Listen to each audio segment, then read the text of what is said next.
उमरकोट की सियासत में साबिक वज़ीर आला अरबाब गुलाम रहीम को दोबारा शिकस्त हुई है। दीपलो से भी वो शिकस्त खा चुके हैं, जनरल इलेक्शन में भी इसी हल्के से उन्हें शिकस्त हुई थी। लेकिन इस दफ़ा की जो शिकस्त है, वज़ीर आला साबिक थे अरबाब गुलाम रहीम, वो 6 मरतबा सिंध असम्बली के रुकन रहे, वज़ीर आला भी रहे। एक नौज़ायदा बच्चे ने उनकी सियासी कैरियर पे जो है वो दाग लगा दिया। लेकिन जो मज़े की बात है वो ये कि जो उमरकोट का ज़िमनी इलेक्शन है उसमें जनरल इलेक्शन से ज़्यादा वोट कास्ट हुए हैं और उमरकोट के ज़िमनी इलेक्शन में अरबाब गुलाम रहीम को जनरल इलेक्शन के ज़्यादा वोटों से लीड पर जो है वो पीपल्स पार्टी जीत गई है। तो सिंध में पीपल्स पार्टी के लिए क्या माहौल है? लोग क्या पीटीआई को या उनके हमदर्दों को सपोर्ट नहीं कर रहे, या ये इस शिकस्त के बाद पीटीआई के सिंध में क्या किरदार रहेगा? अभी 2 और हल्के हैं, इलेक्शन भी आना है और ये बातें हो रही हैं कि पीटीआई नाकाम है या सिंध हुकूमत नाकाम है। उमरकोट की इलेक्शन के बाद जो नतायज हैं उस पर हमारे दोस्त हैं, सीनियर सहाफ़ी हैं, मुख्तलिफ तजिए निगार भी हैं, इनसे बात करेंगे। वकास बाकर, अकरम बलोच, हमीद सुमरो, ये तीनों सीनियर सहाफ़ी हैं पार्लियामेंट के, इनसे बात करते हैं। वकास, क्या आपको लग रहा है ये क्या हुआ? मतलब आप समझते हैं कि एक इलेक्शन, उसमें ज़िमनी इलेक्शन में इतने ज़्यादा तादाद में वोट कास्ट हुआ, अमूमा इतने नहीं होते? देखिए, एक तो उमरकोट और थरपारकर के हवाले से जो इंतखाबी नताइज हैं उस पर हमेशा सबको ये मालूम होना चाहिए कि ये उमरकोट और थरपारकर में टर्न आउट हमेशा पूरे सिंध में सबसे ज़्यादा रहता है और वहाँ पर ख़वातीन के वोट ख़ास तौर पे सबसे ज़्यादा कास्ट होते हैं। तो जो टर्न आउट है वो तो उस हिसाब से वो रहा। एक बात, दूसरी बात ये कि उमरकोट का जो इंतखाबी नतीजा है, जो जीडीए की क़यादत को शिकस्त हुई है, उसके 2 मुख्तलिफ पहलू हैं। एक तो जो साबिक वज़ीर आला अरबाब गुलाम रहीम तनहा हुकूमत के ख़िलाफ़ इलेक्शन लड़ रहे थे, पीपल्स पार्टी की सिंध हुकूमत के ख़िलाफ़ और पीपल्स पार्टी के कैंडिडेट के ख़िलाफ़ इलेक्शन लड़ रहे थे।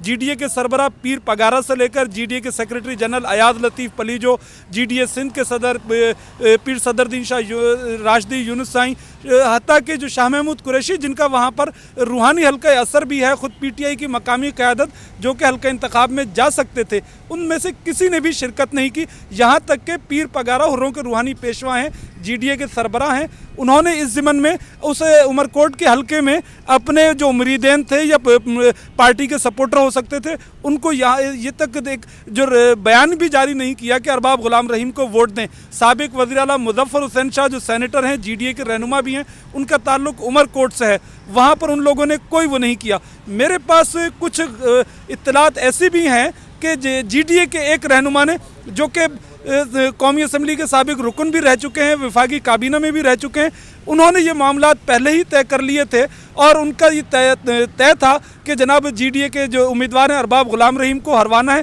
तो अरबाब गुलाम रहीम को शिकस्त पीपल्स पार्टी ने ज़रूर दी, अवाम ने वोट ज़रूर दिए, लेकिन एक बैकडोर सिचुएशन ये थी कि जीडीए को जो अपने ही लोगों ने उनके शिकस्त दी और उसके बदले में कुछ माली मनफात ली गई है। बड़ी गाड़ी जी बिल्कुल, वो गाड़ी की इत्तलात है और ये किसी कदर मुसद्दिका इत्तलात हैं कि जीडीए के एक रहनुमा को अरबाब गुलाम रहीम को शिकस्त दिलाने में मदद देने के लिए फिर एक तोहफा दिया गया। तो यकीनन फ्री मील का तस्वुर कहीं नहीं होता और अरबाब गुलाम रहीम की शिकस्त की वजह जो है पीपल्स पार्टी से ज़्यादा उनके अपने लोग बने। ये बड़ा एक सवालिया निशान है कि पीटीआई की क़यादत, जीडीए की क़यादत क्यों अरबाब गुलाम रहीम के इलेक्शन में उनके साथ नहीं थी, जो कि उनकी अखलाकी मदद कर सकते थे, सियासी मदद कर सकते थे और सूरत हाल से। दूसरी बात ये कि पाकिस्तान पीपल्स पार्टी का जो टर्न आउट थोड़ा बहुत बढ़ा है, उसकी 2 वजूहात हैं। उसकी वजह सियासी नहीं है, एक सिंपैथी का वोट अली मर्दान शाह साहब का इंतकाल हुआ था, उनका एक अपना हल्का असर है। ये ऐसा नहीं है कि सिंध हुकूमत की कारकर्दगी बेहतर हुई है तो उमरकोट के लोगों ने उनको वोट दिया है। इसके मुख्तलिफ वजूहात हैं और उसकी बुनियादी वजह इस वक्त अवाम जो है ना मुतनफ़िर हैं और अवाम जो है सियासी जमातों से सियासी उस पर वो नहीं करते। तो एक जो यूँ कहते हैं कि अंधों में काना राजा, ये ख़राब में जो कम बुरा था उसको उन्होंने वोट दिया। तो अरबाब गुलाम रहीम की शिकस्त बिल्कुल नविश्ते दीवार थी, सो उन्हें मिली, लेकिन उन्हें जो है पीपल्स पार्टी से ज़्यादा अपने ही लोगों में इसकी तलाश करना चाहिए कि कौन उनका घर का भेदी था। हमें आपको क्या लगता है इस नतायज के बाद सांगड़ और उमरकोट के जो ज़िमनी इंतखाबात हैं उन पे भी असर पड़ेगा और इस शिकस्त को किस तरह देख रहे हैं आप? सांगड़ और जो दीगर ज़िमनी मलीर का जो है ज़िमनी इंतखाब, इसमें भी यकीनन पीपल्स पार्टी को बरतरी हासिल हो सकती है क्योंकि सूबे में उनकी हुकूमत है। देखें संजय भाई, असल मामला ये है कि नज़रियात तो रहे नहीं हैं। इस वक्त पूरे पाकिस्तान में और ख़ास तौर पे सिंध में जो सियासत हो रही है वो मुफादात की सियासत हो रही है। पहले लोग नज़रियात को वोट देते थे, अब लोग बिरादरी को और उसके अलावा जो अपने मफादात हैं उसको वोट देते हैं। सबको थानेदार भी चाहिए, उसके अलावा ठेके भी चाहिए, परमिट्स भी चाहिए और दीगर जो मामलात हैं उनके इलाकाई मसाइल हैं अब वो भी उनको हल कराने हैं। तो इस वक्त यकीनन, और दूसरी बात कि ज़िमनी इंतखाब जो भी होता है तकरीबन वही जमात जीतती है जिसकी हुकूमत होती है, ये भी एक फैक्ट है।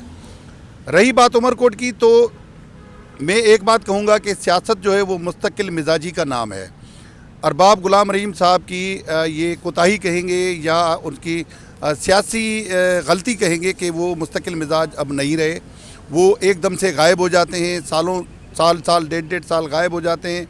ना तो मीडिया पर आकर जो है हुकूमत को कोई टफ़ टाइम देने की कोशिश करते हैं और ना ही अपने इलाके के लोगों के साथ वो टच में रहते हैं।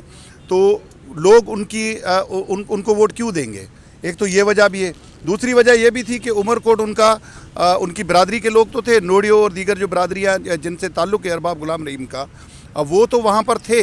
ज़ाती वोट तो उनको मिला है, 30,000 वोट मेरी नज़र में ज़्यादा वोट है, अच्छे खासे वोट हैं।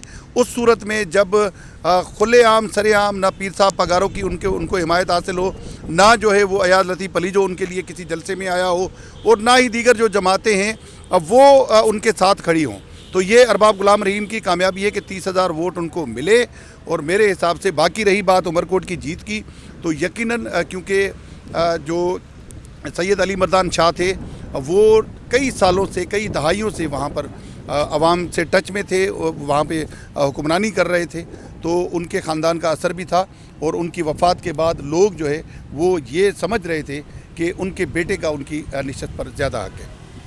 अगर आपको क्या लगता है सारी सियासी सूरत हाल के बाद ज़िमनी इंतखाबात भी हो रहे हैं, PTI का किरदार और क्या होने जा रहा है?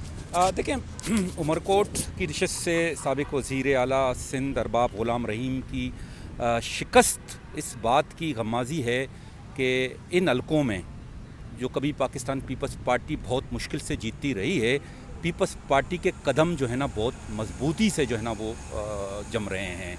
और इसके बहुत सारे वजूहात भी हो सकते हैं। इसमें ख़ास तौर पर जो अरबाब ग़ुलाम रहीम की शिकस्त है, जो MQM है, PTI है और GDA है, इस लिहाज से भी मिलकर उन्होंने बहुत कोशिशें की कि यहाँ पीपल्स पार्टी को शिकस्त दें। और अरबाब ग़ुलाम रहीम का अपना एक हल्का है और वो साबिक़ वज़ीर आला भी रहे हैं, बल्कि उनकी ये दूसरी शिकस्त है। इस बात को वाज़े करती है कि पाकिस्तान पीपल्स पार्टी अब इन इलाकों में जो है ना वो मजबूती से जो है ना वो सामने आ रही है। उसकी सबसे बड़ी वजह एक तो ये है कि जो ख़वातीन के वोटों की तादाद बहुत ज़्यादा है, ख़वातीन निकलती हैं। तो मैं ये समझता हूँ, मेरी ये राय है कि ख़ास तौर पर जो बेनज़ीर इनकम सपोर्ट प्रोग्राम है, उस लिहाज से जो ख़वातीन को महीने या 3 महीने बाद जो पेमेंट मिलती है, तो वो जाहिर बात है वो यही चाहते हैं कि भुट्टो को नाम एहसास दे दिया, लेकिन वो और बिल्कुल वो अभी बेनज़ीर है। ये बहुत सारे वीडियोस में भी अभी हमें नज़र आया है। वो कहते हैं कि जी एहसास प्रोग्राम में, कहते नहीं जी बेनज़ीर इनकम सपोर्ट प्रोग्राम बेचती है, बेनज़ीर ही हमें ये पेमेंट करती है। तो ये एक बड़ी कामयाबी है, लेकिन सबसे प्रोग्राम की बड़ी कामयाबी है। लेकिन एक सबसे अहम वजह यह है कि मुतबादिल कुव्वत ना होने की वजह से सिंध में पीपल्स पार्टी जो है ना वो मजबूत से मजबूत होती जा रही है। GDA ना मुतबादिल बनी है, ना PTA मुतबादिल बनी है। अगर PTI इस दौर में, अपने 2.5 साला दौर में किसी हद तक सिंध में तरक्याती काम करती, अवामी रिलीफ के लिए कोई इक़दामात उठाती, तो हम समझते हैं कि वाकई कहीं ना कहीं मुकाबला हो सकता है। अब सांगड़ और मल्लीर में भी जो है ना हमें ये नज़र आ रहा है कि जिस तरह यहाँ अरबाब ग़ुलाम रहीम शिकस्त से 2-4 हुआ, तो लग रहा है कि इन 2 हलकों में भी पाकिस्तान पीपल्स पार्टी जो है ना वो कामयाब होगी। लेकिन जो है ना पीपल्स पार्टी को सिर्फ ये नहीं समझना चाहिए कि बेनज़ीर इनकम सपोर्ट प्रोग्राम और ख़वातीन की वोटों से आगे भी बढ़कर जो है ना वो इसी तरह जीतती रहेगी। उन्हें जो है ना अवाम की खिदमत, तरक्याती स्कीमें और इस तरह की इक़दाम जो है ना पीपल्स पार्टी को उठाने पड़ेंगे ताकि आइंदा भी वो कामयाब। मेरा खुद का जो ताल्लुक़ है ना वो मिट्टी थर से है और अरबाब गुलाम रहीम क्योंकि थर पार कर उमरकोट में काफ़ी उनका वोट बैंक भी है। तो अरबाब साहब के लिए एक मुफीद मशवरा है, सबसे पहले तो वो अपनी ज़बान को कंट्रोल में रखें। दूसरा उनके लिए मशवरा ये है कि वो आवाम में जाएँ। इलेक्शन, हार जीत इलेक्शन का हिस्सा है।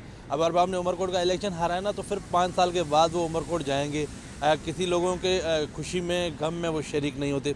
तो सियासत के तर्ज को बदलें। ये सियासत आज से 70 साल पुरानी सियासत नहीं है जब अरबाब खान साहब हों या अरबाब तोगाची हों या अरबाब दूसरे हों, उनके नाम पर वोट मिल जाता था।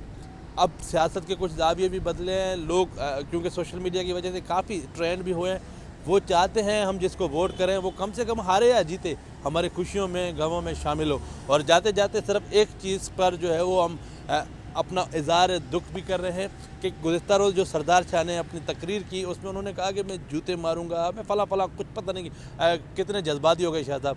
शाहज़ाब हार जीत होती है, आपने जीता है, इसका मतलब ये नहीं कि आप लोगों को सरेआम तड़ियाँ लगाएं, तो कुछ अपनी ज़ुबान पे आप भी कंट्रोल करें।